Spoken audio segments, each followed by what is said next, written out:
옛날 아주 먼 옛날에 깊은 산골짜기 맑은 물이 흐르는 어느 고즈넉한 마을에 비가 추적추적 내리는 여름날이 계속되고 있었습니다. 하늘은 며칠째 잿빛 구름으로 가득 차 있었고 쉬지 않고 떨어지는 빗방울은 기와 지붕을 두드리며 처마 끝에서 맑은 구슬처럼 흘러내려 마당에 흙을 적시고 있었습니다. 마을 사람들은 긴 장마에 지쳐 방 안에 웅크리고 있거나 처마 밑에 나와 앉아 하염없이 하늘만 바라보며 비가 언제 그칠지 걱정스러운 이야기를 나누곤 했습니다. 하지만 산과들은 비를 머금어 더욱 푸르게 빛나고 있었고 마을 어귀에 서 있는 늙은 느티나무는 빗물을 흠뻑 마시며 그 잎사귀를 더욱 싱싱하게 피워내고 있었습니다.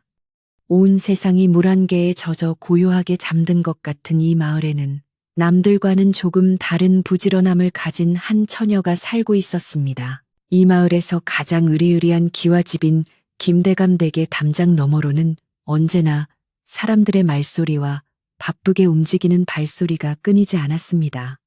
김대감 댁은 논밭이 끝이 보이지 않을 정도로 많고 곳간에는 쌀가마니가 천장에 닿을 듯 쌓여 있어 마을 사람들의 부러움을 한 몸에 받는 집안이었습니다.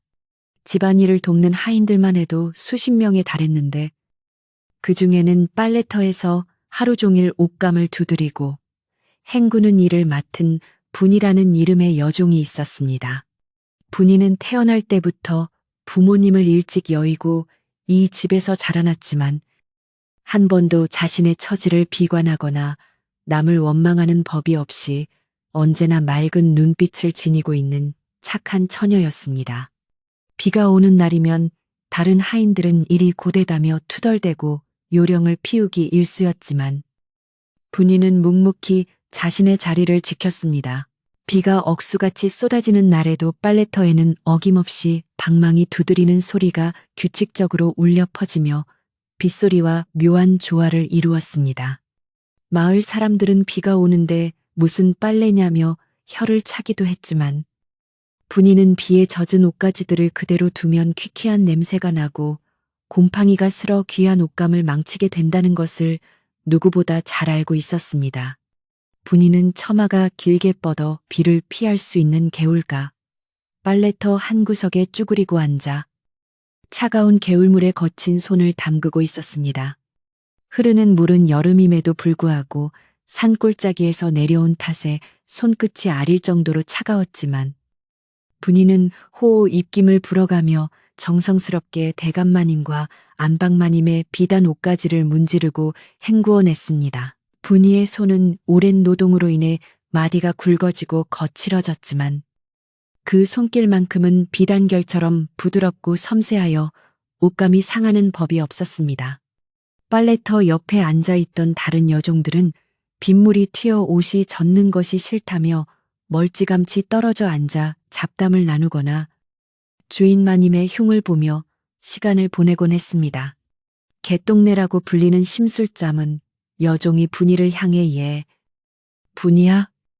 비가 이렇게 쏟아지는데 그만하고 좀 쉬지 그러냐.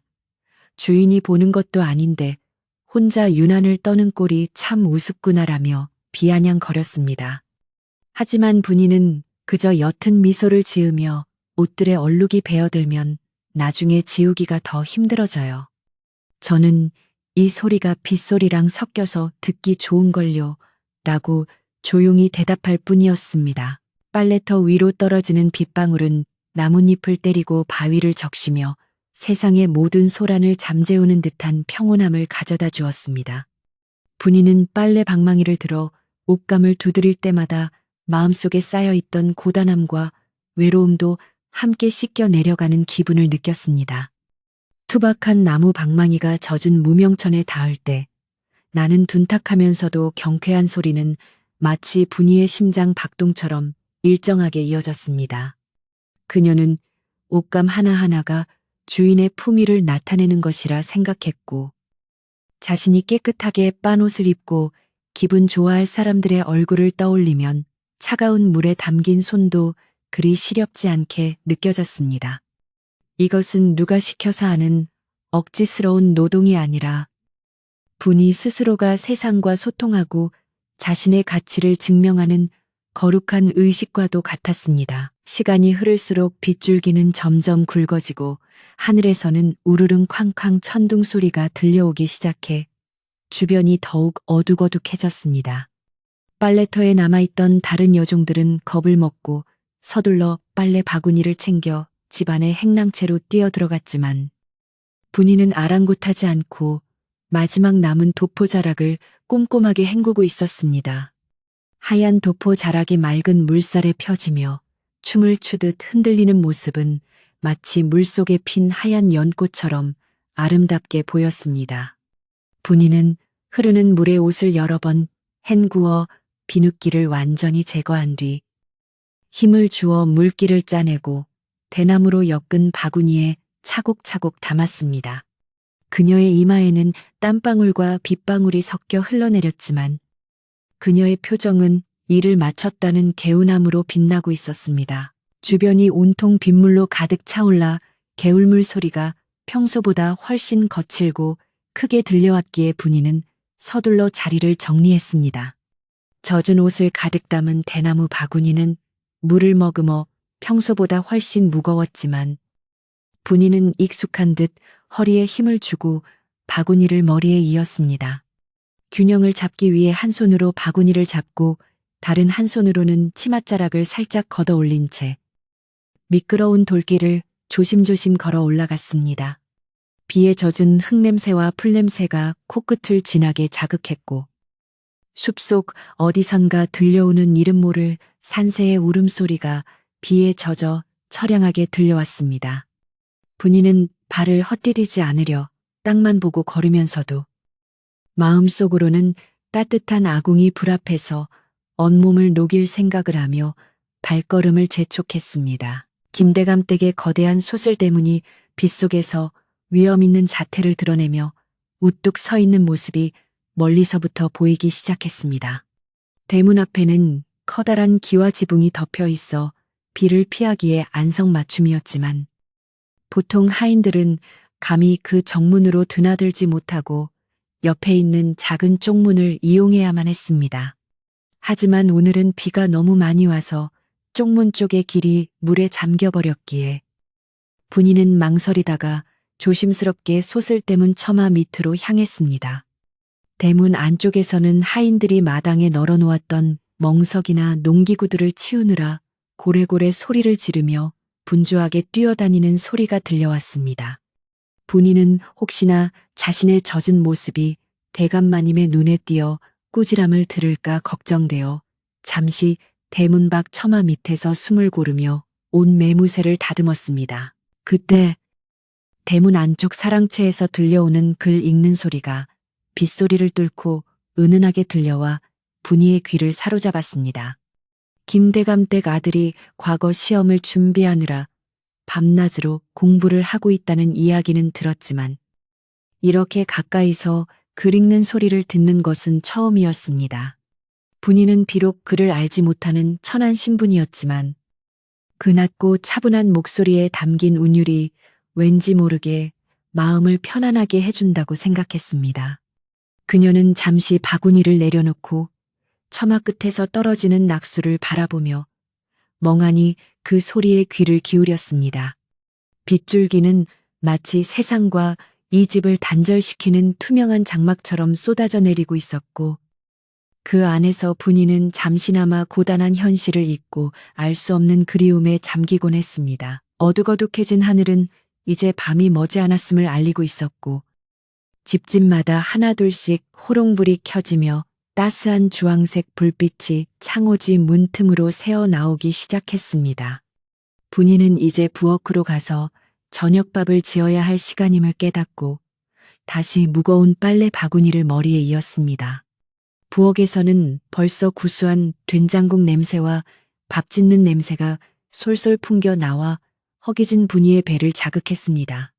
하루 종일 찬물에 손을 담그고 있었던 탓에 온몸이 으슬으슬 떨려왔지만 따뜻한 밥 한 그릇 먹으면 금세 기운을 차릴 수 있을 것 같았습니다. 분이는 긍정적인 마음으로 자신을 다독이며 비를 피해 대문 안으로 한 발짝 내디디려 했습니다. 바로 그때 빗속을 뚫고 누군가 대문 쪽으로 다가오는 인기척이 느껴져 분이는 흠칫 놀라 발걸음을 멈추었습니다. 대문 밖 빗줄기가 만들어낸 뿌연 안개 속에서 희미한 사람의 형체가 비틀거리며 걸어오고 있는 것이 보였습니다. 처음에는 마을 사람 중 누군가가 술에 취해 길을 잘못 든 것인가 싶었지만 가까이 다가올수록 그 모습은 예사롭지 않아 보였습니다. 낡고 해진 도포를 입고 머리에는 갓 대신 다 젖은 헝겊을 두른 채 비에 흠뻑 젖은 행색이 마치 물에 빠진 생쥐꼴과 다름없는 남루한 모습의 선비였습니다. 선비는 지팡이 하나에 의지해 간신히 몸을 지탱하고 있었고 얼굴은 며칠을 굶은 듯 창백하고 배숙해 보였습니다. 분이는 본능적으로 몸을 움츠려 대문 기둥 뒤로 몸을 숨겼지만 호기심 어린 눈길로 그 낯선 선비를 조심스럽게 지켜보았습니다. 선비는 김대감 댁의 웅장한 대문을 보고 잠시 멈칫하더니 이내 결심한 듯 힘겨운 발걸음을 옮겨 처마 밑으로 들어섰습니다. 그는 처마 밑에 마른 땅을 밟자마자 다리에 힘이 풀린 듯 주저앉으며 거친 숨을 몰아쉬었습니다. 젖은 옷에서 떨어지는 물이 순식간에 바닥을 적셨고 그의 몸은 추위로 인해 사시나무 떨듯 덜덜 떨리고 있었습니다. 분이는 그 모습이 너무나 애처로워 보여 자신도 모르게 안타까운 마음이 들었습니다. 평소 같으면 거지나 잡상인이 얼씬도 못하게 문전박대를 당했을 터인데 지금은 비가 너무 세차게 내려 대문을 지키는 하인들도 모두 안으로 들어가 버린 상태였습니다. 선비는 떨리는 손으로 옷자락을 여미며 멍하니 닫힌 대문을 바라볼 뿐 감히 문을 두드릴 엄두조차 내지 못하고 있었습니다. 분이는 쿵쿵 뛰는 가슴을 진정시키며 이 상황을 어떻게 해야 할지 고민에 빠졌습니다. 모른 척하고 안으로 쏙 들어가 버리면 그만이었지만 저렇게 떨고 있는 사람을 그냥 두고 볼 수만은 없는 노릇이었습니다. 더구나 이 집의 집사 어른이나 다른 하인들이 저 선비를 발견한다면 더럽고 냄새난다며 빗자루를 들고 나와 쫓아낼 것이 불보듯 뻔했습니다. 분이는 자신의 젖은 치맛자락을 꽉 쥐며 용기를 내어 기둥 뒤에서 살짝 고개를 내밀었습니다. 선비의 눈은 깊고 맑았지만 지독한 피로와 굶주림으로 인해 초점을 잃어가고 있었고 앙상한 광대뼈는 그의 고난했던 여정을 말해주는 듯했습니다. 비록 옷은 남루했으나 그가 풍기는 기품은 어딘가 모르게 범상치 않은 구석이 있었습니다. 그때 대문 안쪽에서 왁자지껄한 소리가 들리며 빗장을 여는 소리가 들려왔습니다. 아마도 바깥 상황을 살피러 나온 하인 중 한 명일 것이 분명했습니다. 분이는 순간적으로 긴장하여 숨을 죽였고 처마 밑에 주저앉아 있던 선비 역시 놀란 눈으로 대문을 바라보았습니다. 삐그덕 소리와 함께 작은 쪽문이 열리더니 심술특게 생긴 남자 하인 하나가 고개를 쑥 내밀었습니다. 그는 비가 오는 하늘을 한번 쳐다보고는 바닥에 침을 탁 뱉으며 투덜거렸습니다. 그러다 처마 밑에 웅크리고 있는 선비를 발견하고는 눈을 부라리며 소리를 질렀습니다. 아니, 이건 또 뭐야? 웬 거지가 남의 집 대문 앞에 앉아 있어 당장 꺼지지 못해. 하인의 고함 소리에 선비는 힘겹게 몸을 일으키려 했으나 다리에 힘이 들어가지 않아 다시 비틀거리며 쓰러지고 말았습니다. 하인은 혀를 차며 안으로 들어가 몽둥이라도 들고 나올 기세였습니다. 분이는 더 이상 지체할 수 없다고 생각했습니다. 이대로 두었다가는 저 불쌍한 선비가 매를 맞고 빗속으로 쫓겨나 험한 일을 당할지도 모른다는 생각에 마음이 조급해졌습니다. 분이는 빨래 바구니를 한쪽에 내려놓고 하인이 다시 나오기 전에 선비에게 다가가야겠다고 결심했습니다. 비록 자신은 힘없는 여종에 불과했지만 굶주리고 추위에 떠는 사람에게 따뜻한 밥 한 끼 대접하고 싶은 마음은 그 무엇보다 간절했습니다. 분이의 머릿속에는 돌아가신 어머니가 항상 하시던 말씀. 어려운 사람을 보면 절대 외면하지 마라. 덕은 언젠가 돌아온다는 말이 빗소리와 함께 맴돌았습니다. 빗줄기는 조금도 잦아들 기미가 보이지 않았고, 날은 이제 완전히 어두워져 사방이 캄캄해졌습니다. 오직 대문 틈으로 새어나오는 희미한 불빛만이 선비의 창백한 얼굴을 비추고 있었습니다. 분이는 조심스러운 발걸음으로 선비에게 다가갔습니다. 선비는 누군가 다가오는 인기척에 흠칫 놀라 고개를 들었지만 분이의 선하고 걱정스러운 눈빛을 보고는 이내 안도하는 듯한 표정을 지었습니다. 분이는 입에 검지 손가락을 대어 조용히 하라는 신호를 보낸 뒤 떨리는 목소리로 작게 속삭였습니다. 선비님, 놀라지 마세요. 저는 이 댁에서 일하는 하녀입니다. 지금 이대로 계시면 쫓겨나거나 봉변을 당하실 거예요.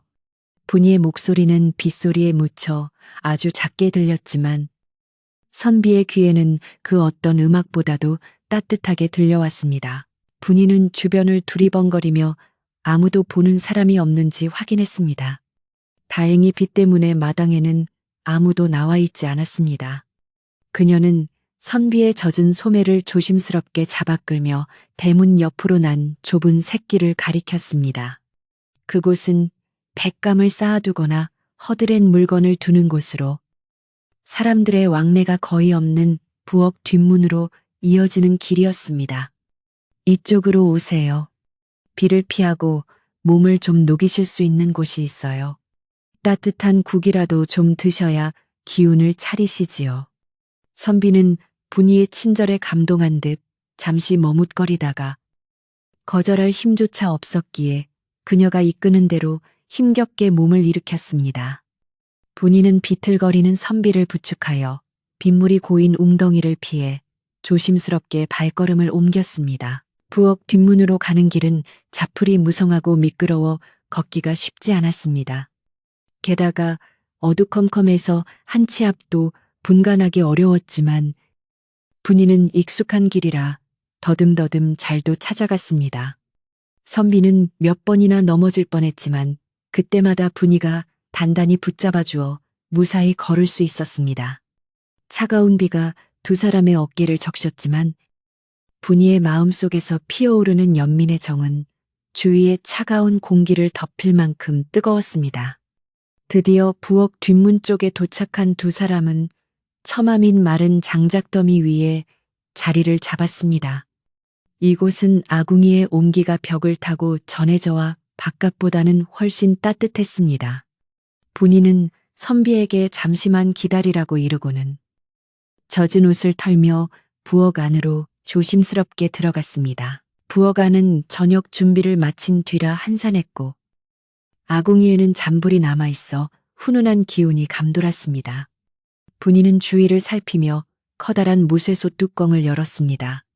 솥 안에는 하인들이 먹다 남은 보리밥이 조금 남아있었고 옆에 있는 뚝배기에는 시래기를 넣고 끓인 된장국이 아직 식지 않은 채 김을 모락모락 피우고 있었습니다. 비록 쌀밥의 고깃국은 아니었지만 굶주린 사람에게는 더할 나위 없는 진수성찬이었습니다.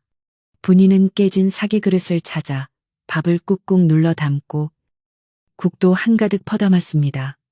그리고 찬장에 남아있던 묵은 김치와 짠지 몇 조각을 접시에 담아 소박한 밥상을 차렸습니다. 그녀의 손은 분주했지만 마음은 누군가를 대접한다는 기쁨으로 설레었습니다. 밥상을 들고 뒷문으로 나온 분이는 선비 앞에 상을 내려놓았습니다. 구수한 된장국 냄새가 빗속에 퍼지자 선비의 뱃속에서 꼬르륵 소리가 크게 울려 퍼졌습니다. 선비는 부끄러운 듯 고개를 숙였지만 숟가락을 드는 손은 몹시 떨리고 있었습니다. 차린 것은 없지만 어서 드세요. 식기 전에 드셔야 몸이 풀릴 거예요. 분이의 따뜻한 말에 선비는 고개를 들어 그녀를 바라보았습니다.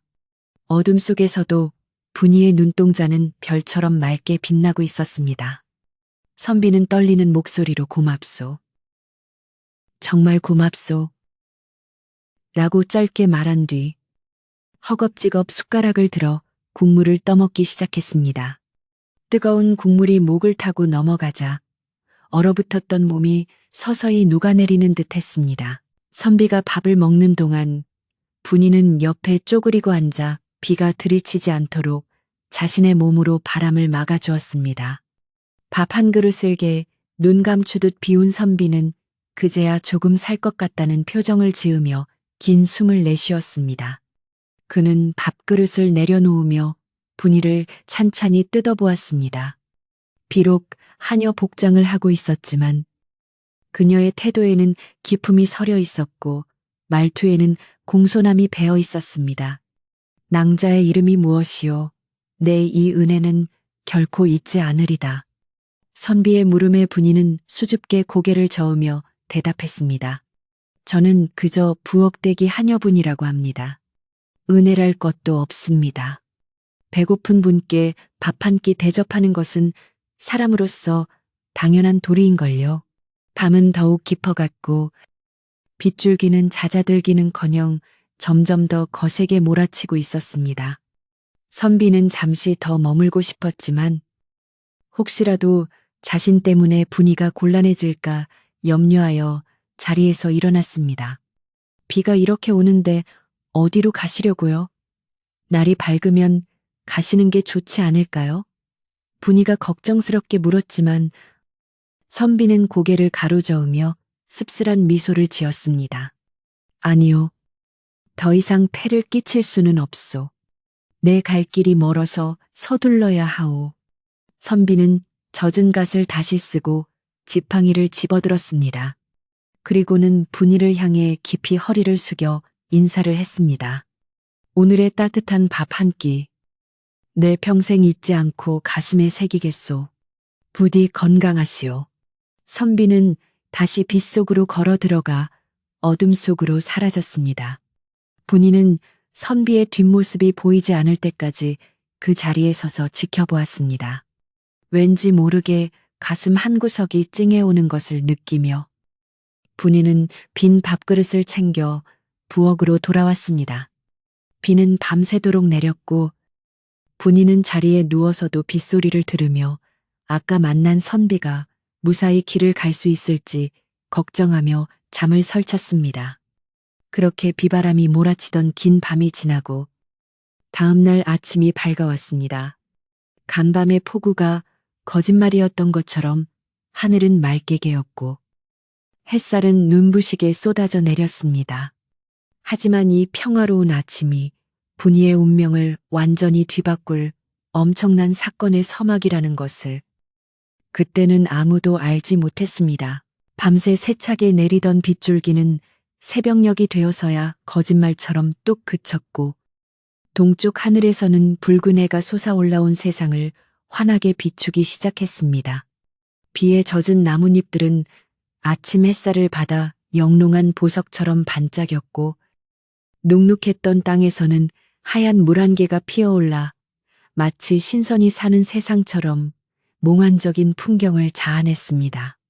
마을의 아침은 언제나처럼 부지런한 닭 울음소리와 함께 시작되었고 집집마다 밥 짓는 연기가 모락모락 피어올라 평화로운 시골 마을의 정취를 더해주었습니다.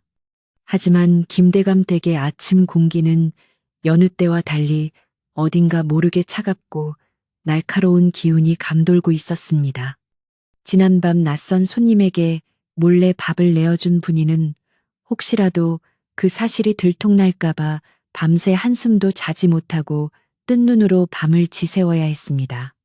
그녀는 퉁퉁 부은 눈을 비비며 무거운 몸을 일으켜 마당으로 나갔습니다. 아직 다른 하인들이 깊은 잠에 빠져 있을 이른 시간이었지만 분이는 익숙하게 대나무 빗자루를 들고 마당에 고인 물웅덩이를 쓸어내기 시작했습니다. 젖은 흙바닥을 쓰는 일은 평소보다 배로 힘들었지만 분이는 잡생각을 없애기 위해 더욱 힘주어 빗자루질을 했습니다. 쓱쓱, 싹싹. 규칙적인 빗자루 소리가 고요한 아침 공기를 갈랐고 그 소리에 맞춰 분이의 거친 숨소리도 섞여 나왔습니다. 그녀는 어제 그 선비님이 무사히 길을 떠나셨는지, 혹시 비를 너무 많이 맞아 병이나 나지 않으셨는지 걱정스러운 마음이 들었지만 애써 고개를 저으며 눈앞의 일에 집중하려 노력했습니다. 자신이 베푼 작은 친절이 누군가에게는 큰 위로가 되었기를 바라는 순수한 마음 한편에는 주인의 허락 없이 곳간의 음식을 축냈다는 죄책감이 가시처럼 박혀 그녀의 마음을 찔러대고 있었기 때문입니다. 해가 중천에 떠오르자 집안의 하인들도 하나둘씩 기지개를 켜며 일어났고 대감댁의 안주인인 마님과 김대감도 기침을 하며 사랑채 문을 열었습니다. 그런데 평온해야 할 아침 식사 준비 시간에 부엌 쪽에서 날카로운 비명소리가 터져 나왔습니다. 어머나 이게 무슨 일이야. 누가 감히 부엌에 손을 댄 거야. 그 소리의 주인공은 앙칼진 목소리로 유명한 찬모 음식을 담당하는 하녀였습니다.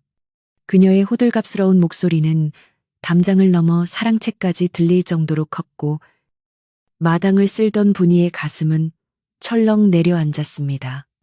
분이는 올 것이 왔구나 하는 생각에 손에 쥐고 있던 빗자루를 놓칠 뻔했지만 태연한 척하려 애쓰며 부들부들 떨리는 다리를 진정시켰습니다. 잠시 후 집안의 모든 대소사를 관리하는 최집사가 험악한 표정을 지으며 부엌으로 성큼성큼 걸어갔습니다. 최집사는 평소에도 하인들을 쥐 잡듯이 잡기로 악명이 높은 사람이었는데 그의 눈초리는 매섭기가 독수리 같았고 목소리는 쩌렁쩌렁하여 듣는 사람의 오금을 저리게 만들곤 했습니다. 그는 부엌 앞에 모여 웅성거리는 하녀들을 거칠게 밀치며 안으로 들어갔습니다. 아침부터 무슨 소란이냐? 대감마님께서 주무시고 계시는 것을 모르는 게냐? 최 집사의 불호령에 참모는 울상을 지으며 빈 뚝배기와 밥솥을 가리켰습니다. 집사 어른, 이것 좀 보세요. 어젯밤에 남겨둔 보리밥이랑 된장국이 감쪽같이 사라졌어요. 쥐새끼가 드나든 것도 아니고 분명 집안 사람 소행입니다.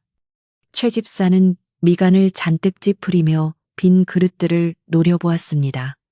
김대감 댁은 워낙 부유하여 보리밥 한 덩이, 국 한 그릇 없어진 것이 살림에 큰 지장을 주는 것은 아니었지만 문제는 규율이었습니다. 주인 허락 없이 음식에 손을 대는 것은 도둑질과 다름없다고 여기는 최 집사에게 이것은 용납할 수 없는 기강해이였습니다. 그는 뒷짐을 지고 하인들을 하나하나 쏘아보며 으름장을 놓았습니다. 이 고얀 것들 배가 부르니 이제 도둑질까지 서슴지 않는구나. 누구냐 이실직고하지 않으면 오늘 너희들 모두 경을 칠 줄 알아라. 하인들은 서로의 얼굴만 쳐다볼 뿐 아무도 입을 열지 못했습니다. 개똥내는 옆 사람을 툭 치며 너 아니야. 어제 배고프다고 했잖아라며 수군거렸고 억울한 하인들은 손사래를 치며 발을 동동 구를 뿐이었습니다. 마당 한 구석에서 빗자루를 들고 서 있던 분이의 얼굴은 백지장처럼 하얗게 질려 있었습니다. 지금이라도 나가서 제가 그랬노라고 불쌍한 사람을 위해 밥 한 끼 대접한 것이라고 말하고 싶었지만 입이 떨어지지 않았습니다. 만약 사실대로 말한다면 자신은 물론이고 어젯밤 다녀간 그 선비님까지 도둑으로 몰려 관아에 끌려가 곤장을 맞을 수도 있다는 두려움이 앞섰기 때문입니다. 분이는 입술을 꽉 깨물며 고개를 숙였습니다. 그녀의 심장은 쿵쾅거리고 식은땀이 등줄기를 타고 흘러내렸습니다. 최 집사의 불같은 성격에 범인을 찾지 못하면 애구는 하인들을 모두 잡아다 매질을 할지도 모르는 일촉즉발의 상황이었습니다. 그때 사랑채에서 김대감이 헛기침을 하며 마당으로 나왔습니다. 에헴, 아침부터 웬 소란들이냐. 내 글 읽는데 방해가 되어 견딜 수가 없구나. 김대감의 등장에 최 집사는 허리를 90도로 굽히며 쪼르르 달려갔습니다. 대감마님, 송구하옵니다. 간밤에 부엌에 쥐새끼가 들었는지 음식이 좀 축난 모양입니다. 제가 범인을 잡아 엄히 다스리려던 참이었습니다. 김대감은 혀를 차며 못마땅한 표정을 지었습니다. 국스, 집안 단속을 어떻게 하길래 그런 일이 생기는가. 요즘 흉흉한 소문도 도는데 집안 꼴이 말이 아니구먼. 김대감의 말에 최 집사는 더욱 머리를 조아리며 어쩔 줄 몰라 했습니다. 김대감이 말한 흉흉한 소문이란 바로 암행어사에 관한 이야기였습니다. 최근 인근 고을에 임금님의 명을 받은 암행어사가 출두하여 탐관 오리들을 잡아들이고 민생을 살핀다는 소문이 파다하게 퍼져 있었습니다. 그 암행어사는 낡은 갓을 쓰고 허름한 옷을 입은 채 거짓골을 하고 돌아다니며 민심을 살핀다는 이야기가 돌고 있었기에 김대감처럼 재물을 많이 모으고 떵떵거리며 사는 양반들은 혹시라도 자신에게 불똥이 튀지 않을까 전전긍긍하고 있었습니다. 김대감은 안 그래도 신경이 날카로운 상태였는데 집안에서 도둑질까지 일어났다고 하니 화가 머리끝까지 치솟은 것이었습니다. 그는 부채를 탁 펼치며 소리쳤습니다. 당장 범인을 색출해라. 내 집안에 도둑놈을 두고는 한시도 마음 편히 살 수 없다. 주인의 언명의 최 집사는 눈에 불을 켜고 하인들을 닥달하기 시작했습니다. 그는 하인들을 마당에 일렬로 세워놓고 한 명씩 앞으로 불러내어 추궁했습니다. 네 이놈, 어젯밤에 어디 있었느냐? 부엌 근처를 얼씬거린 것을 본 사람이 있다던데. 최 집사는 몽둥이를 바닥에 쾅쾅 내리치며 공포 분위기를 조성했습니다. 겁에 질린 어린 하녀들은 울음을 터뜨렸고 남자 하인들도 무릎을 꿇고 싹싹 빌며 결백을 주장했습니다. 분이의 차례가 다가올수록 그녀의 숨통은 점점 조여왔습니다.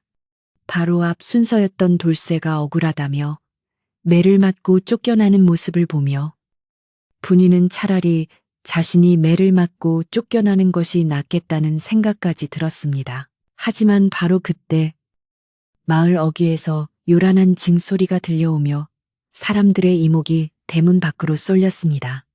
암행어사 출두야 하는 소리는 아니었지만 관아의 포졸들이 지나가는 소리 같았습니다. 김대감과 최 집사는 깜짝 놀라 하인들을 신문하던 것을 멈추고 대문 쪽을 바라보았습니다. 잠시 후 이웃 마을에 사는 박서방이 헐레벌떡 뛰어와 대문 밖에서 소리쳤습니다. 김대감 마님, 김대감 마님, 큰일 났습니다. 요 김대감은 눈을 둥그렇게 뜨고 박서방을 불렀습니다. 무슨 일이냐? 왜 이리 호들갑이야? 박서방은 숨을 헐떡이며 말했습니다. 지금 옆 고을 조대감댁이 쑥대밭이 되었답니다. 암행어사가 들이닥쳐서 곳간을 열어 백성들에게 나눠주고 난리가 났대요. 이 소식은 순식간에 김대감댁 마당을 얼어붙게 만들었습니다. 밥 한 그릇 없어진 것 따위는 비교도 안 될 만큼 엄청난 공포가 김대감을 덮친 것입니다. 김대감은 사색이 되어 뒷걸음질 쳤고 최 집사 역시 입을 떡 벌린 채 몽둥이를 떨어뜨렸습니다. 뭐라죠 대감댁이, 그럼 다음은 우리 차례가 아니더냐. 김대감은 다급하게 최 집사를 불렀습니다. 여봐라, 당장 곳간 문을 걸어 잠그고 장부 정리를 다시 해라. 그리고 집안에 낯선 사람이 들어오지 못하게 문단속을 철저히 해라.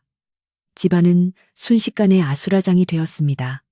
하인들은 밥도둑 누명을 벗은 것에 안도하면서도 혹시라도 닥쳐올 더 큰 재앙에 불안해하며 우왕좌왕 뛰어다녔습니다. 이 혼란스러운 틈을 타 분이는 슬그머니 뒤로 빠져나와 가슴을 쓸어내렸습니다. 다행히 자신의 죄는 덮어졌지만 마음은 여전히 편치 않았습니다. 그녀는 떨리는 다리를 이끌고 뒤뜰 장독대 쪽으로 향했습니다. 그곳에는 평소 분이를 친손녀처럼 아껴주던 늙은 정원사 할아버지가 묵묵히 풀을 뽑고 있었습니다. 할아버지는 이 집에서 50년을 넘게 일해온 터주대감 같은 존재로 세상 돌아가는 이치를 꿰뚫고 있는 지혜로운 노인이었습니다. 분이는 할아버지 옆에 쭈그리고 앉아 한숨을 내쉬었습니다. 할아버지는 흙 묻은 손을 털며 분이의 창백한 얼굴을 지그시 바라보았습니다.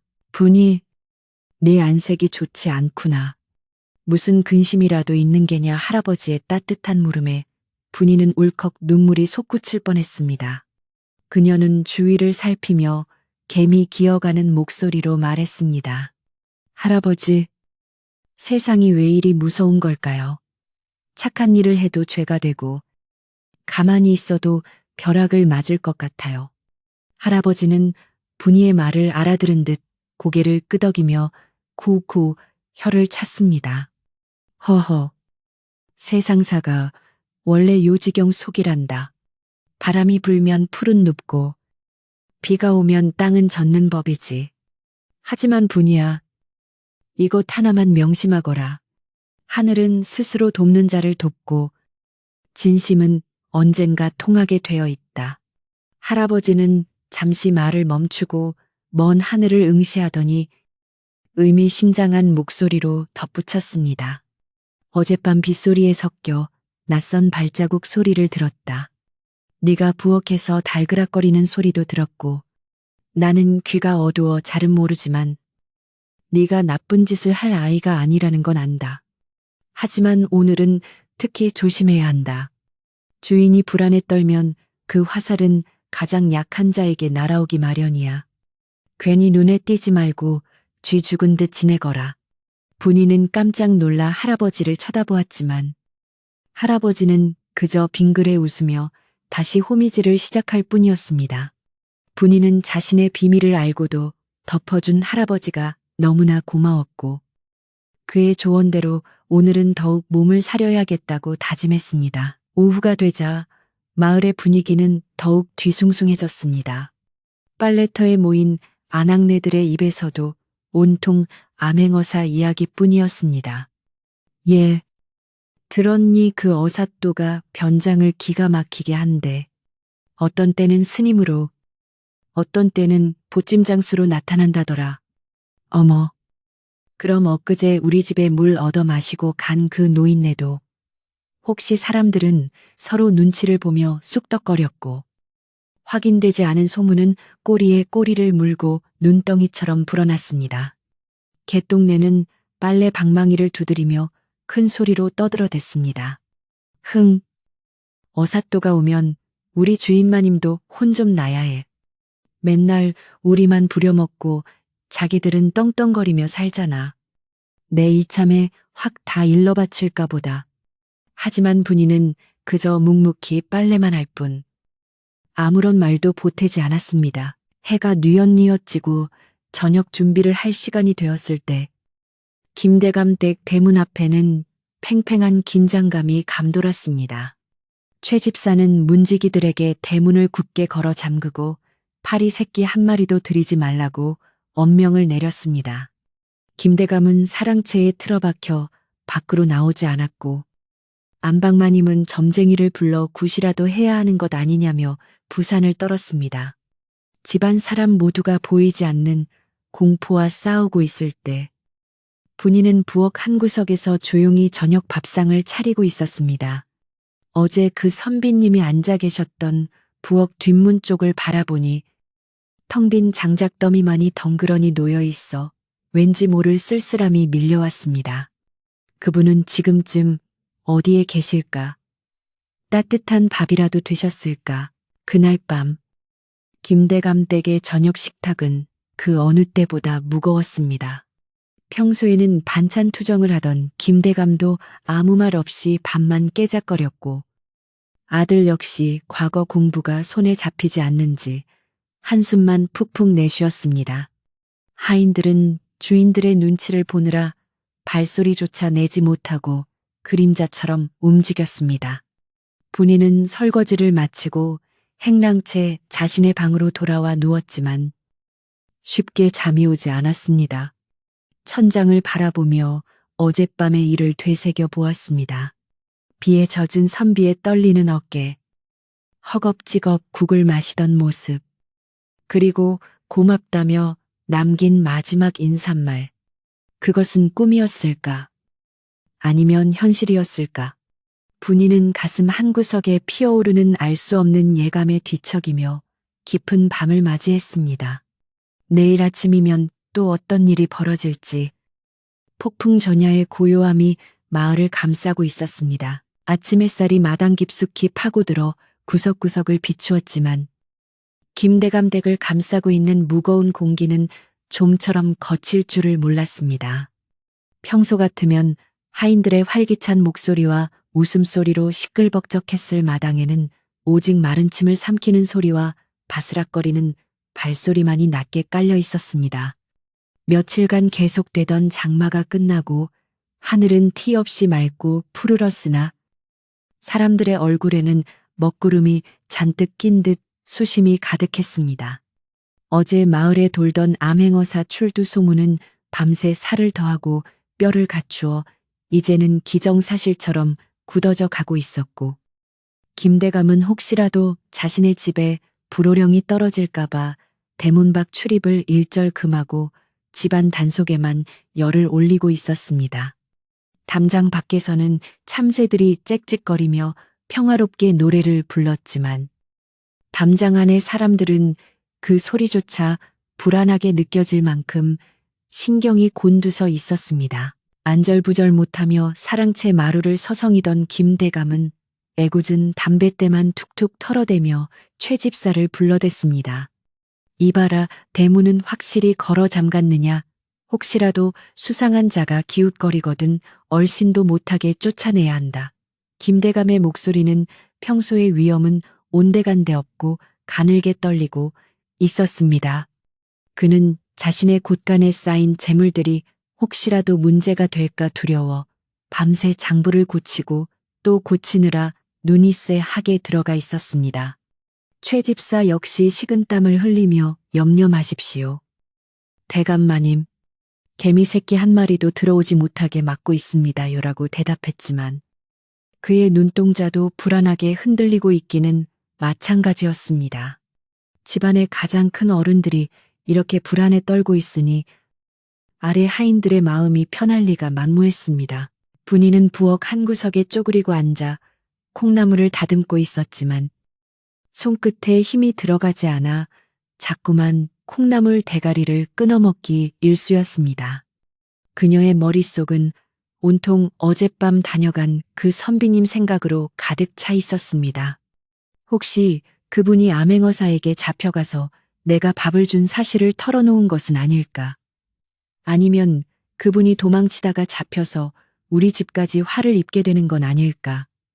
분이는 자신이 베푼 작은 호의가 집안을 망하게 할 수도 있다는 생각에 가슴이 답답해져 왔습니다. 어젯밤 사라진 밥과 국 때문에 한바탕 소동이 있었던 터라 만약 관아에서 사람들이 들이닥쳐 그 일을 캐묻기라도 한다면 자신은 꼼짝없이 죄인이 될 것이 뻔했습니다. 점심때가 가까워 오자 마을의 분위기는 더욱 이상하게 돌아가기 시작했습니다. 평소에는 논밭에서 일하는 농부들의 흥겨운 노랫소리가 들려와야 할 시간이었지만 오늘은 마을 전체가 쥐 죽은 듯 조용했습니다.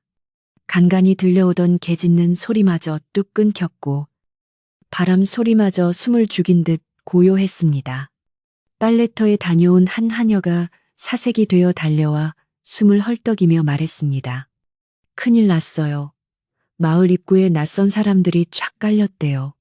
관복을 입은 사람들도 있고 무섭게 생긴 포졸들도 있어요.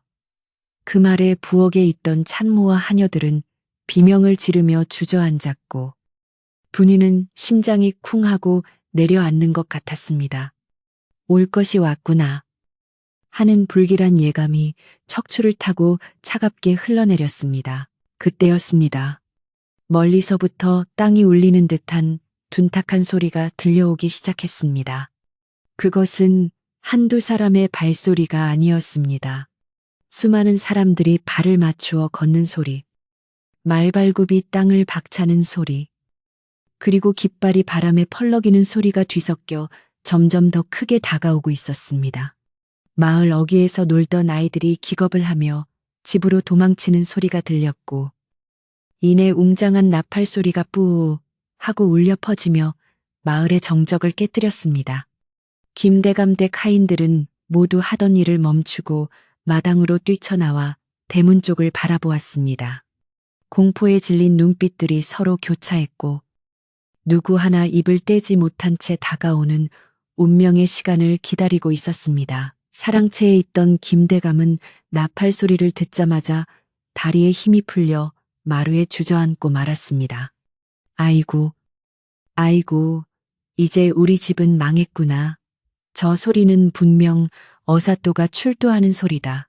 김대감은 하얗게 질린 얼굴로 안방마님을 찾았고 안방마님은 장롱 속에 숨겨둔 폐물을 챙기느라 정신이 없었습니다. 최 집사는 대문 빗장을 단단히 걸었는지 다시 한번 확인하며 문지기들에게 소리쳤습니다. 절대 열어주면 안 된다. 주인이 없다고 해. 다들 병들어 누웠다고 하란 말이다. 하지만 대문 밖에서 들려오는 위압적인 소리는 고작 나무 문짝 하나로 막을 수 있는 것이 아니었습니다. 밖에서 들려오는 소리는 점점 더 가까워져 이제는 바로 대문 앞에서 멈춘 듯 했습니다. 잠시 후 이리 오너라 하는 우렁찬 목소리가 담장을 넘어 집안을 쩌렁쩌렁하게 울렸습니다. 그 목소리는 어제 밥을 훔쳐 먹었다며 하인들을 닥달하던 최 집사의 목소리와는 차원이 다른 깊은 내공과 위험이 서려 있는 목소리였습니다. 김대감은 벌벌 떨며 최 집사의 등 뒤로 숨었고 하인들은 마당 한 구석에 모여 서로를 부둥켜 안았습니다. 아무도 대답을 하지 못하고 우물쭈물하고 있자 다시 한 번 더 크고 엄한 목소리가 들려왔습니다. 이 댁의 주인은 어찌하여 관원이 당도하였는데 나와보지 않는 것이냐. 문을 열지 못할까.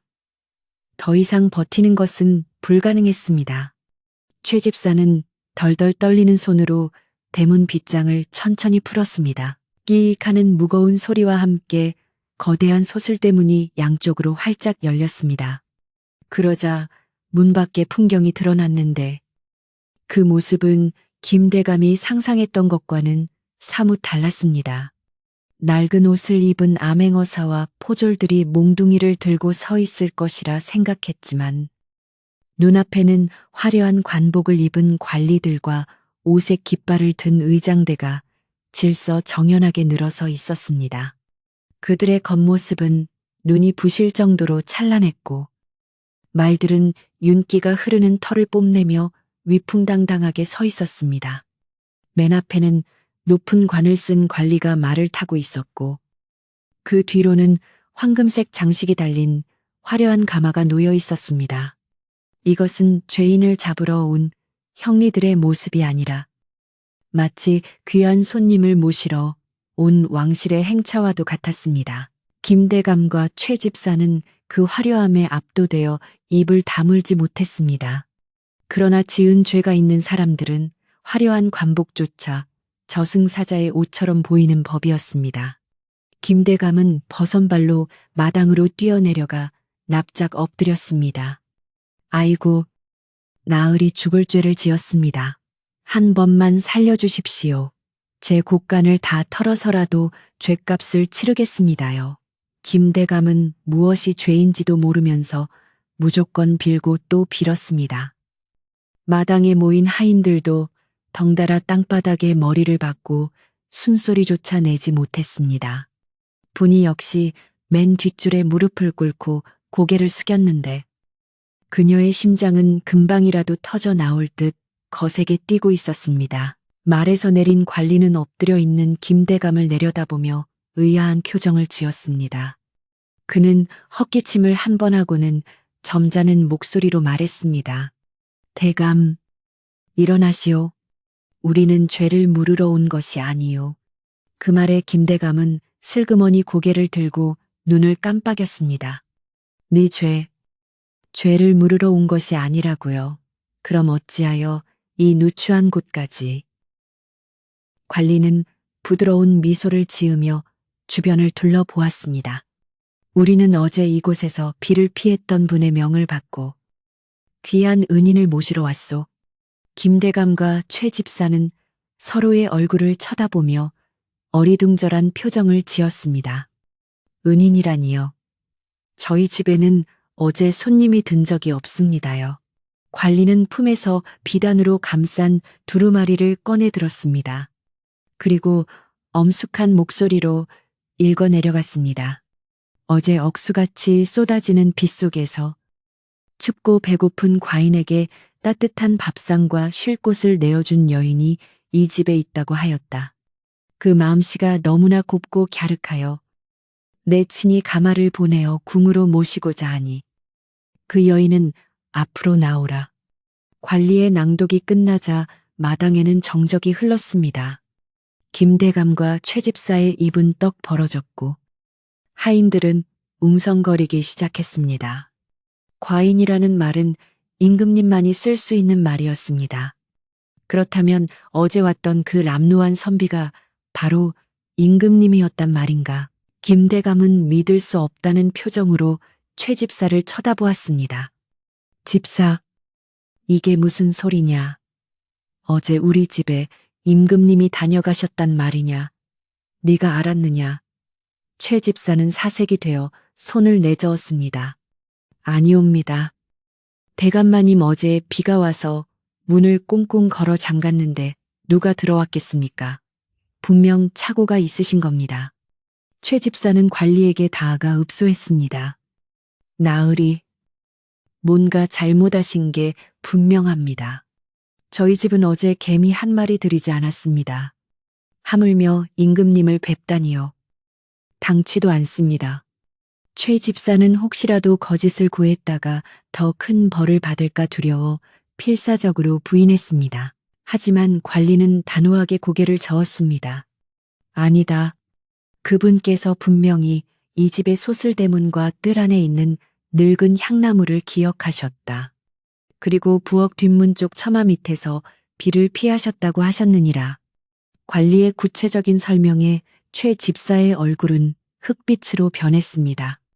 부엌 뒷문, 처마 밑, 그곳은 하인들이나 드나드는 곳이었습니다. 그때 최 집사의 머릿속에 어제 아침 사라졌던 보리밥과 된장국이 떠올랐습니다.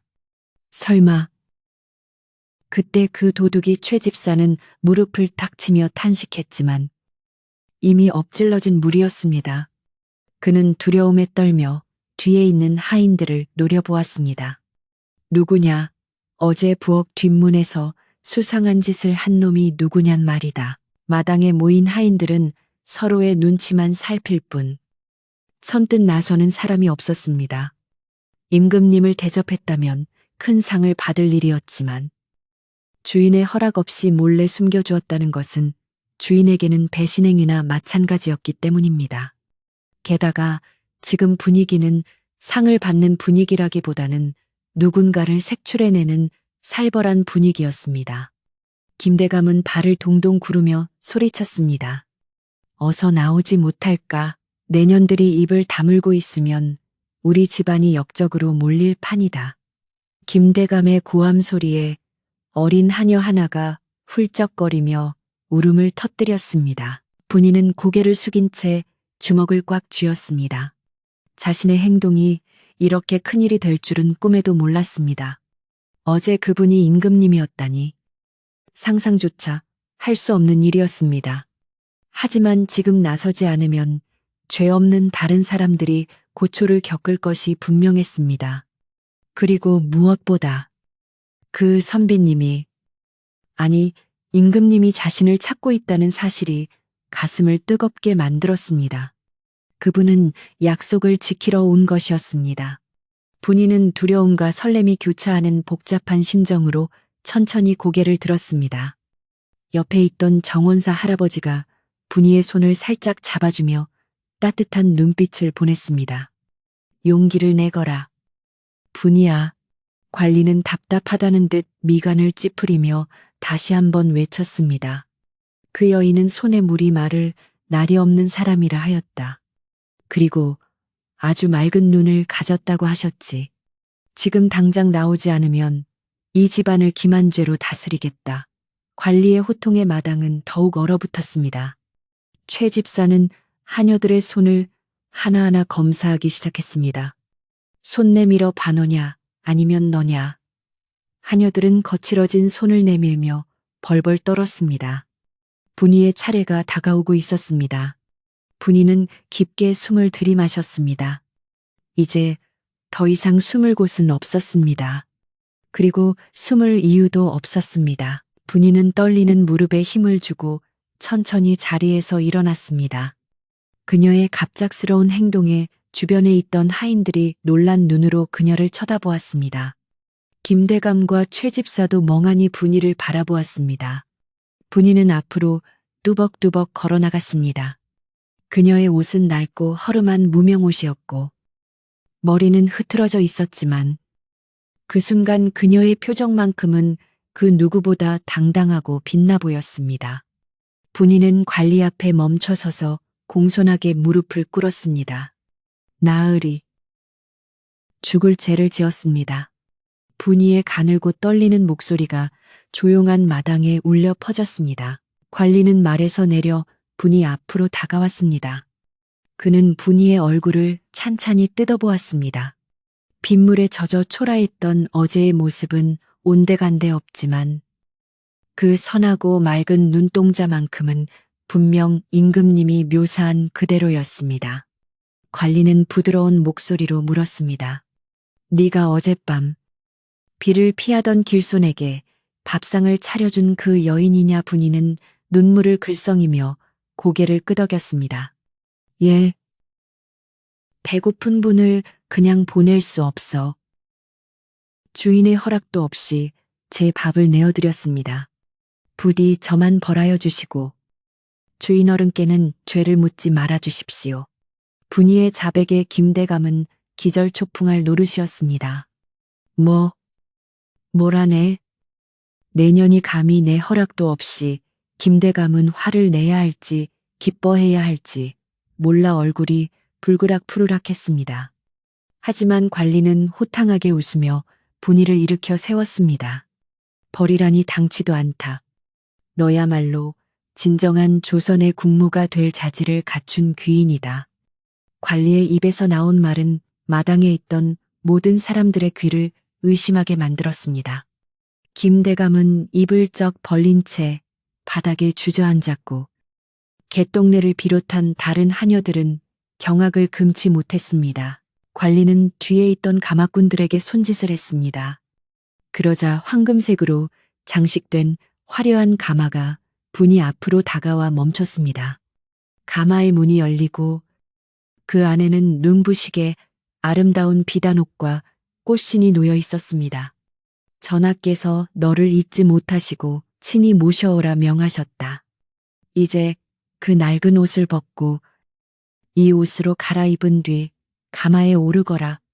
분이는 꿈인지 생시인지 분간할 수 없었습니다. 어제 그 남루했던 선비님이 자신을 위해 이렇게 큰 선물을 보내셨다니. 분이는 떨리는 손으로 가마를 어루만졌습니다. 그녀의 눈에서는 하염없이 눈물이 흘러내렸습니다. 그것은 두려움의 눈물이 아니라 벅찬 감동과 감사의 눈물이었습니다. 이제 모든 진실이 밝혀졌습니다. 쥐 죽은 듯 조용하던 김대감 댁은 순식간에 발칵 뒤집혔습니다. 분이를 무시하고 구박했던 사람들은 후회와 두려움에 떨었고 그녀의 착한 심성을 알고 있던 사람들은 안도의 한숨을 내쉬었습니다. 그러나 이것은 끝이 아니었습니다. 이제 분이가 가마에 오르고 그녀를 멸시했던 사람들이 어떤 처분을 받게 될지, 그리고 분이가 떠난 뒤 이 집에는 어떤 변화가 찾아올지, 이야기는 가장 극적인 순간을 향해 달려가고 있었습니다. 분이는 눈물 젖은 눈으로 정든, 그러나 고단했던 빨래터와 부엌을 마지막으로 둘러보았습니다. 화려한 비단옷과 꽃신이 놓인 가마 앞. 분이는 잠시 망설이는 듯 하더니 이내 떨리는 손으로 옷을 받아들었습니다. 관리는 하녀들에게 명하여 분이가 옷을 갈아입을 수 있도록 안채의 별당을 비우게 했습니다. 평소에는 대감마님이나 귀한 손님들만 들어갈 수 있었던 그곳에 어제까지만 해도 부엌 뒷문으로 드나들며 쭈그리고 앉아 밥을 먹던 분이가 들어가는 모습은 그 자체로 기적과도 같았습니다. 문이 닫히고 분이가 옷을 갈아입는 동안 마당에 남겨진 사람들은 마치 숨을 쉬는 방법조차 잊어버린 듯 고요. 속에서 서로의 눈치만 살피고 있었습니다. 김대감은 식은땀을 뻘뻘 흘리며 옷소매로 이마를 훔쳐냈고 최 집사는 바짝 마른 입술을 혀로 축이며 혹시라도 자신에게 불호령이 떨어지지 않을까 전전긍긍하고 있었습니다.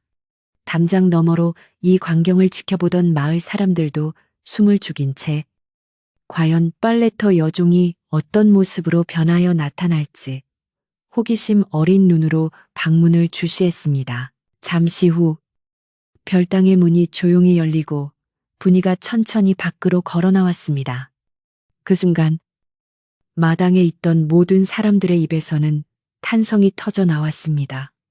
낡고 해진 무명옷 대신 고운 다홍 치마와 연두색 저고리를 입고 헝클어졌던 머리를 곱게 빗어댕기를 들인 분이의 모습은 방금 전까지 빨래터에 쭈그리고 앉아있던 그 여종이 맞나 싶을 정도로 눈부시게 아름다웠습니다. 비단 옷의 광택은 햇살을 받아 더욱 영롱하게 빛났고 그 화려함 속에서도 분이 특유의 맑고 선한 기품은 잃지 않아 마치 하늘에서 내려온 선녀와도 같았습니다. 김대감은 눈을 비비며 다시 한번 쳐다보았지만 그 고귀한 자태는 분명 자신의 집 부엌대기 분이가 맞았습니다. 옷이 날개라더니 사람의 격이 달라 보이는 모습에 하인들은 감히 고개를 들 수조차 없었습니다. 관리는 흐뭇한 미소를 지으며 분이에게 다가가 허리를 굽혀 예를 갖추었습니다. 이제야 제 주인을 찾은 듯합니다. 전하께서 보신 그 아름다운 마음씨가 겉모습으로도 드러나는 듯하여 보기가 좋습니다.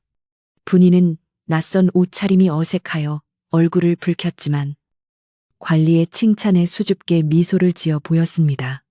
그녀는 자신의 변한 모습을 내려다보며 어젯밤 비에 젖은 채 떨고 있던 선비님, 아니 임금님의 모습을 떠올렸습니다.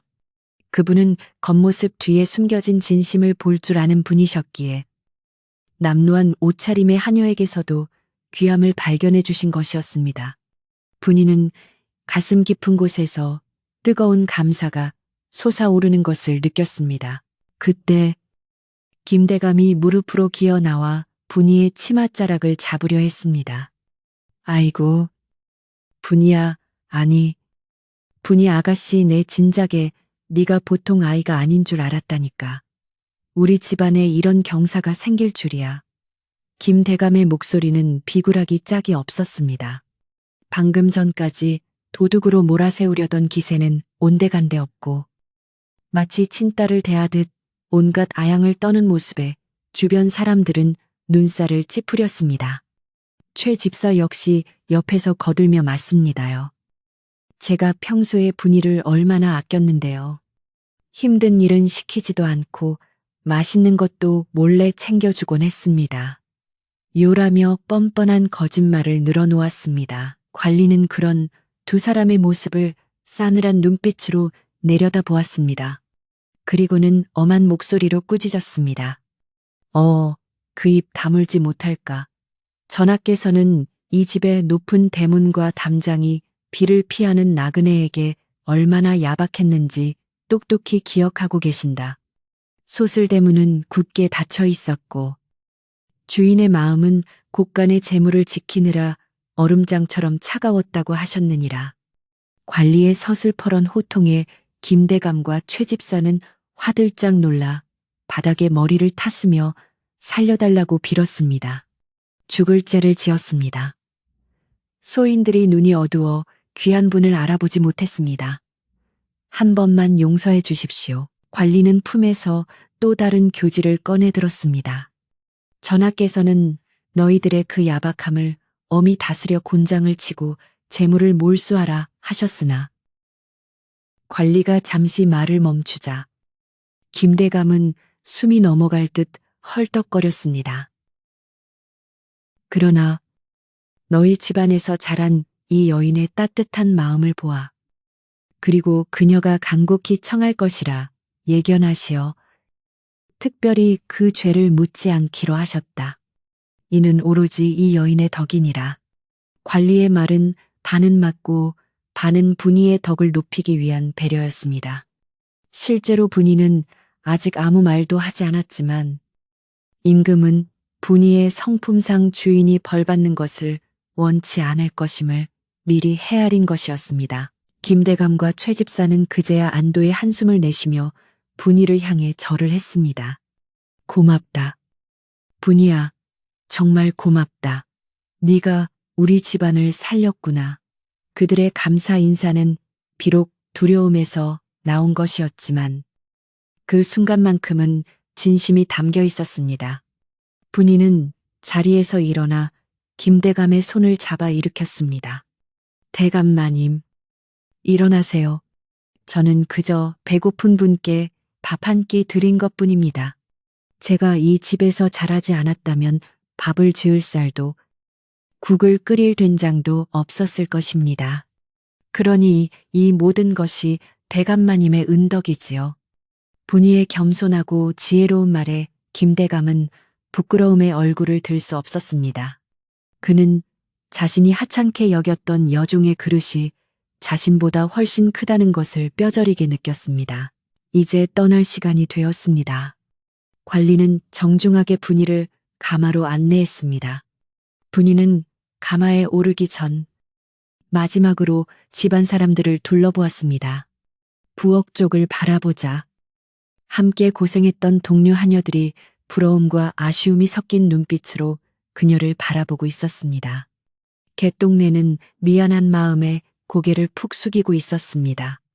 분이는 개똥내에게 다가가 손을 꼭 잡았습니다. 언니, 그동안 고마웠어. 나 없는 동안 부엌길이 힘들겠지만 건강 잘 챙겨. 그리고 대감마님께 말씀드려서 언니들을 좀 줄여달라고 부탁할게. 분이의 따뜻한 말에 개똥내는 참았던 눈물을 터뜨리며 분이야. 내가 미안해. 정말 미안해. 라며 오열했습니다. 그리고 분이는 뒤뜰로 발걸음을 옮겨 정원사 할아버지를 찾았습니다. 할아버지는 묵묵히 나무 뒤에 서서 이 모든 광경을 지켜보고 있었습니다. 분이는 할아버지 앞에 큰 절을 올렸습니다. 할아버지, 저가요. 할아버지 말씀대로 진심은 통하나 봐요. 궁에 가서도 할아버지 가르침 잊지 않고 착하게 살게요. 할아버지는 거친 손으로 분이의 손을 잡고 토닥거렸습니다.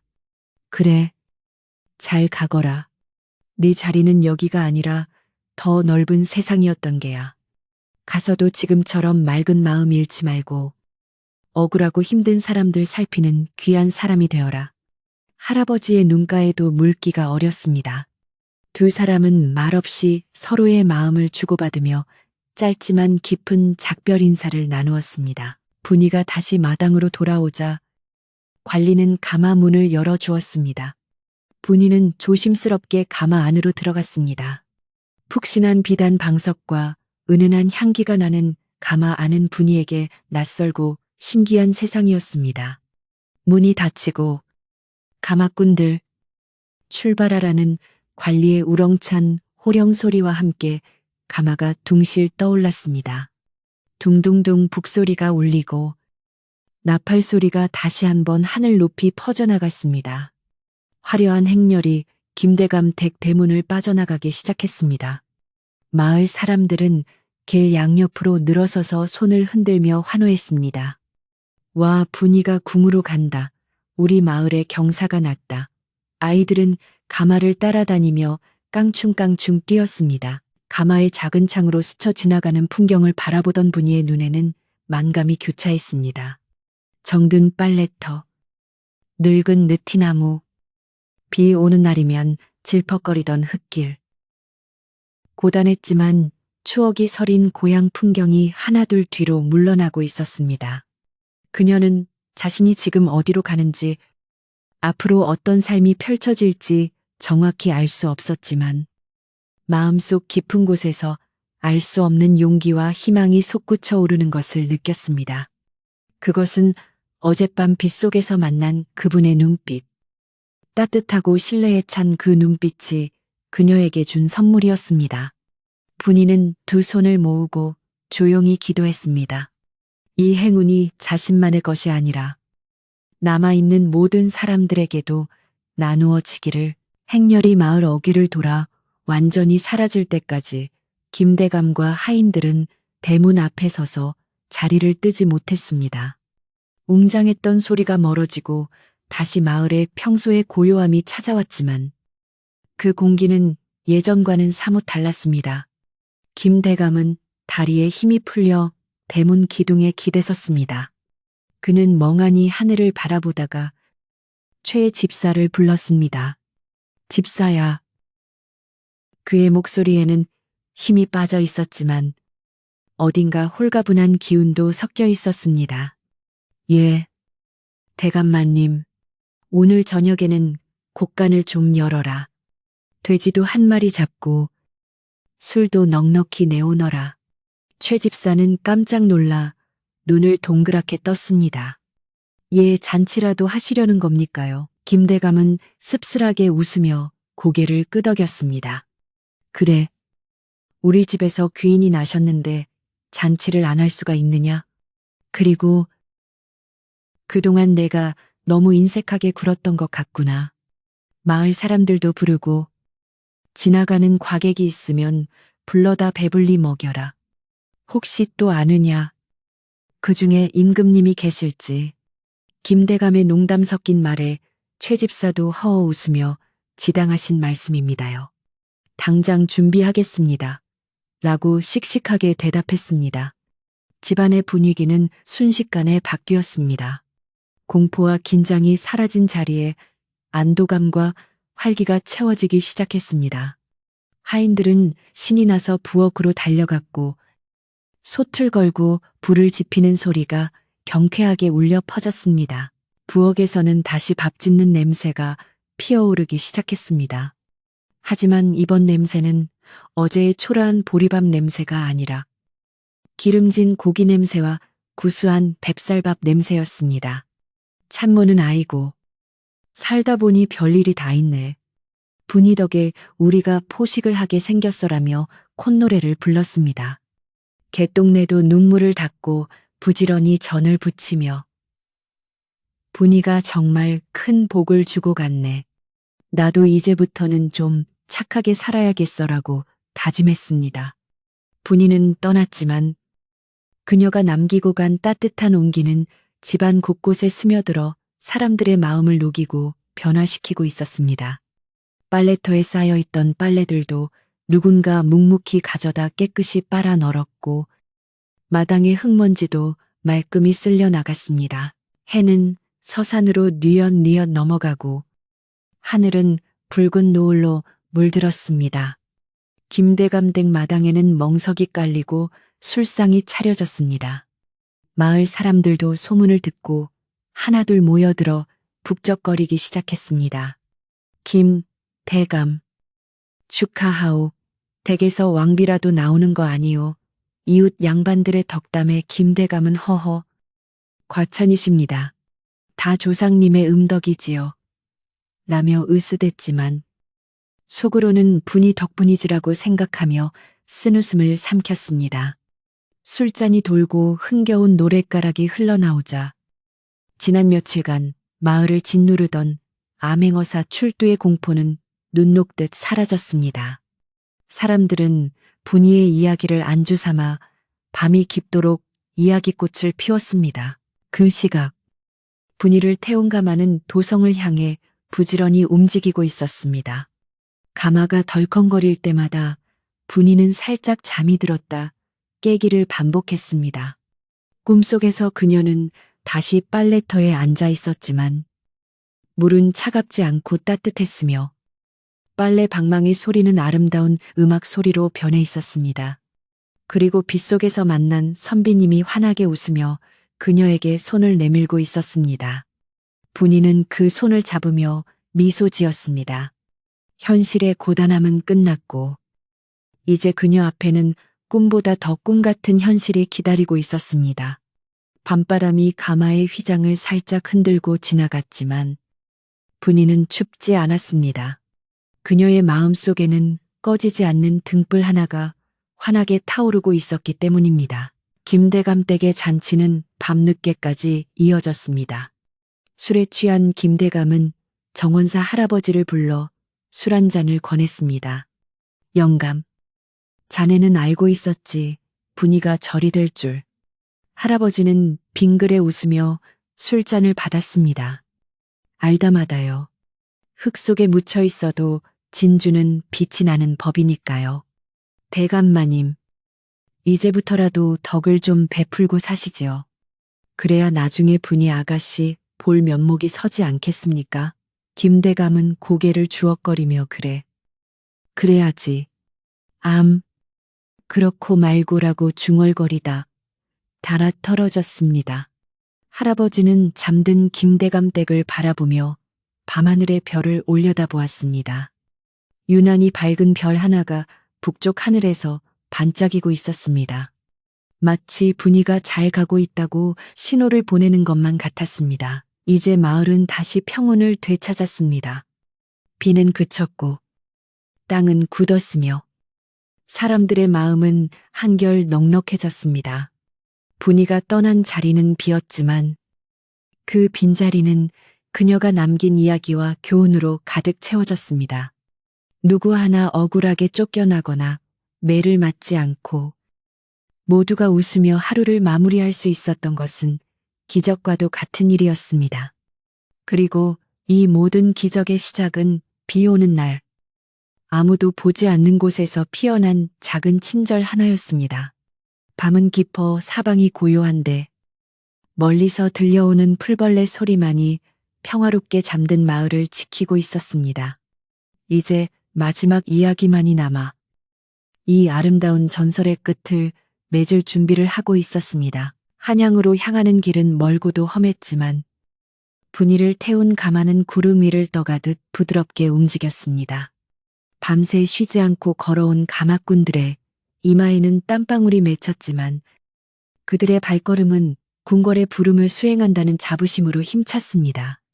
가마의 작은 창 너머로 보이는 밤하늘에는 수많은 별들이 쏟아질 듯 반짝이며 분이의 앞날을 축복하는 듯 했습니다. 분이는 피곤함도 잊은 채 달빛에 비친 산천초목의 실루엣을 바라보며 깊은 생각에 잠겨 있었습니다. 며칠 전까지만 해도 빨래터에서 거친 손을 호호 불어가며 일하던 자신이 이제는 임금님이 계신 구중궁궐로 향하고 있다는 사실이 여전히 믿기지 않았습니다. 하지만 가마 안을 가득 채운 은은한 향 냄새와 비단 방석의 감촉은 이것이 꿈이 아닌 현실임을 끊임없이 일깨워주고 있었습니다. 새벽 안개가 걷히고 동이 트기 시작할 무렵 드디어 도성의 거대한 성문이 위용을 드러냈습니다.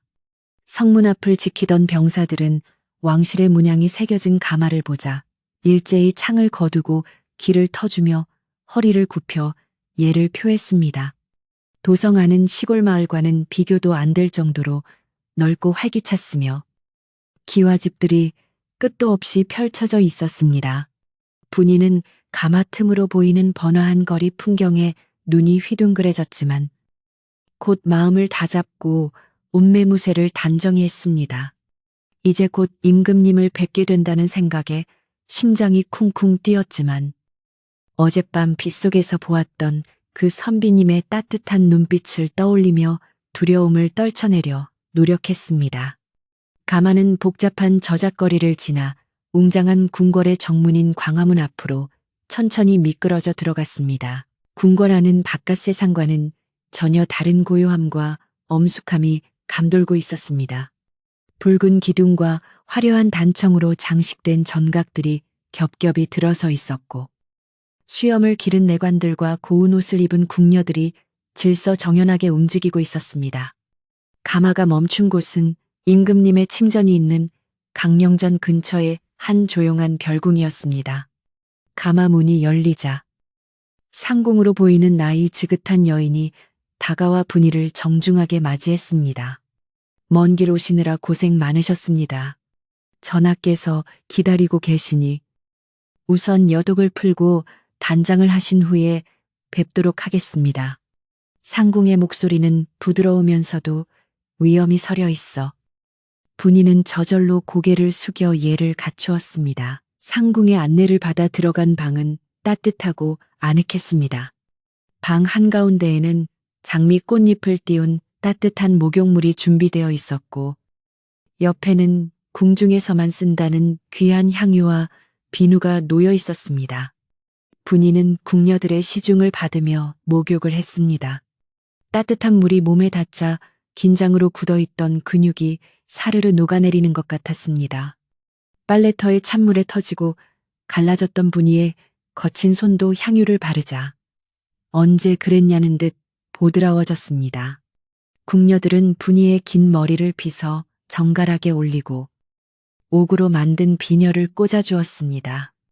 그리고 옅은 분홍빛이 감도는 최고급 비단당이와 짙은 남색 치마를 입혀주었습니다.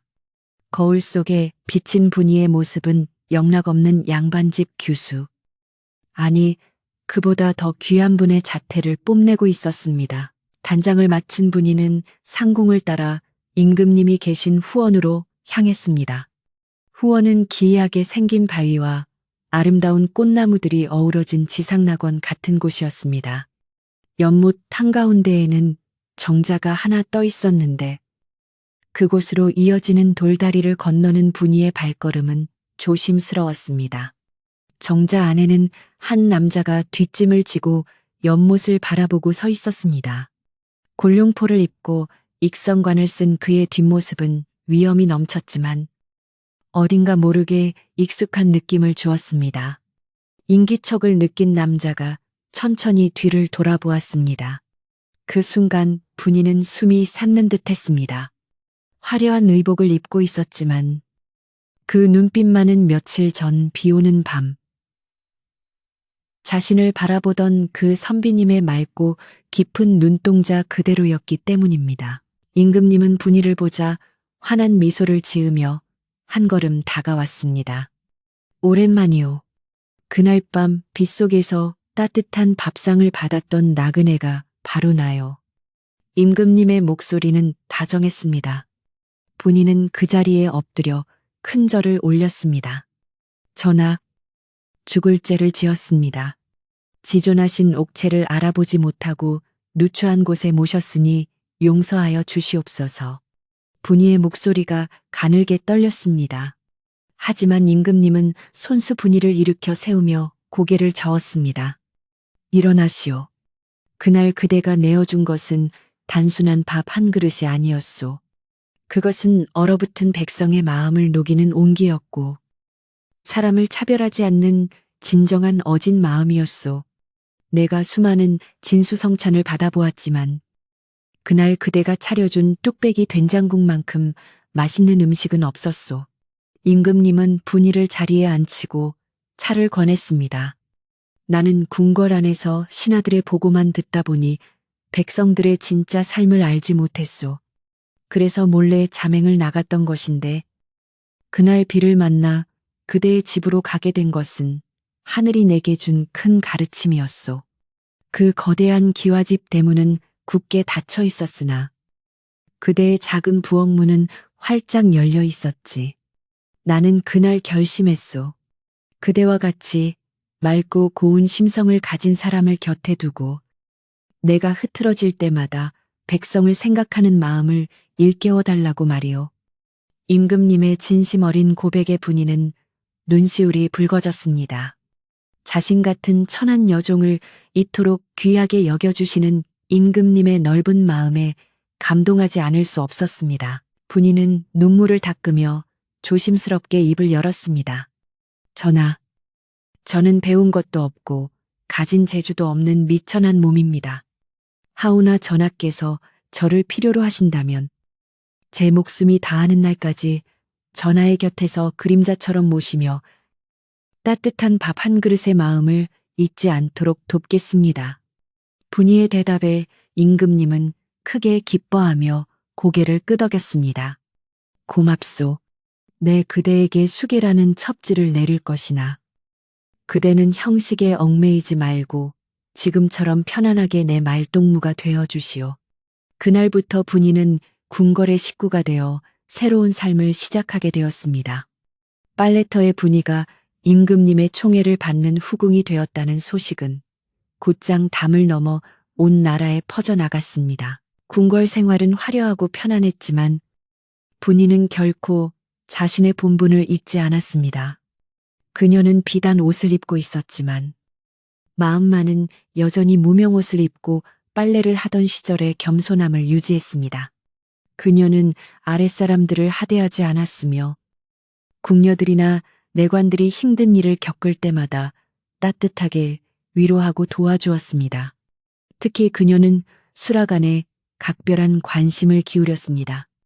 음식이 남으면 버리지 말고 가난한 백성들에게 나누어 주도록 했고, 흉년이 들면 자신의 장신구를 팔아 곡식을 사서 백성들을 구제하는 데 앞장섰습니다. 궁궐 사람들 사이에서는 수계 마마의 마음씨는 비단결보다 곱, 겨울 햇살보다 따뜻하다는 칭송이 자자하게 퍼졌습니다. 비가 오는 날이면 분이는 창가에 앉아 빗소리를 들으며 옛 생각에 잠기곤 했습니다. 그럴 때면 임금님도 정사를 마치고 분이의 처소를 찾아와 함께 차를 마시며 이야기를 나누었습니다. 오늘처럼 비가 오는 날이면 그대가 끓여준 된장국 생각이 간절하오. 임금님이 웃으며 말하면 분이는 직접 부엌으로 나가 소박한 밥상을 차려오곤 했습니다. 임금님은 그 밥상을 받으며 초심을 되새겼고 백성들을 위한 정치를 펼치는데 더욱 힘을 쏟았습니다. 분이의 따뜻한 내조 덕분에 임금님의 치세 동안 나라는 태평성대를 누렸고 백성들의 삶은 날로 윤택해졌습니다. 분이는 임금님에게 단순한 여인이 아니라 백성의 소리를 전달하는 귀하고 지혜로운 조언자였던 것입니다. 한편 산골 마을 김대감 댁에도 큰 변화가 찾아왔습니다. 분이가 떠난 후 김대감은 개과천선하여 완전히 딴 사람이 되었습니다. 그는 대문을 활짝 열어두고 지나가는 나그네 누구에게나 밥과 잠자리를 제공했습니다. 어서 오십시오. 우리 집은 누구에게나 열려 있습니다. 밥은 드셨습니까? 김대감은 직접 마당에 나와 손님을 맞이했고 마을 사람들은 그런 김대감을 보며 해가 서쪽에서 뜨겠다며 놀라워하면서도 칭찬을 아끼지 않았습니다. 최 집사 역시 더 이상 하인들을 닥달하지 않았고 오히려 하인들의 고충을 들어주고 해결해주는 듬직한 관리자로 변해 있었습니다. 부엌에서는 개똥내가 참모가 되어 솜씨를 발휘하고 있었습니다. 그녀는 분이를 생각하며 부엌 한 구석에 항상 깨끗한 물 한 그릇을 떠놓고 그녀의 안녕을 빌었습니다. 분이 덕분에 우리가 이렇게 사람 대접받고 사는 거지. 그렇고 말고 하인들은 배부르게 먹고 따뜻하게 입으며 예전의 서름을 씻고 활기차게 일했습니다. 김대감 댁빨래터는 이제 마을 아낙네들의 사랑방이 되었습니다. 사람들은 빨래를 하며 분이의 이야기를 전설처럼 나누었습니다. 여기 이 자리가 분이가 앉았던 자리래. 여기서 빨래를 하면 마음이 착해진다더라. 마을 처녀들은 분이처럼 되고 싶어하며 빨래터에 모여들었고 마을에는 웃음꽃이 끊이지 않았습니다. 세월은 유수와 같이 흘러 어느덧 10수년이 지났습니다. 분이의 머리카락에도 어느새 희끗희끗한 서리가 내렸고 눈가에는 세월의 흔적인 주름이 잡혔습니다.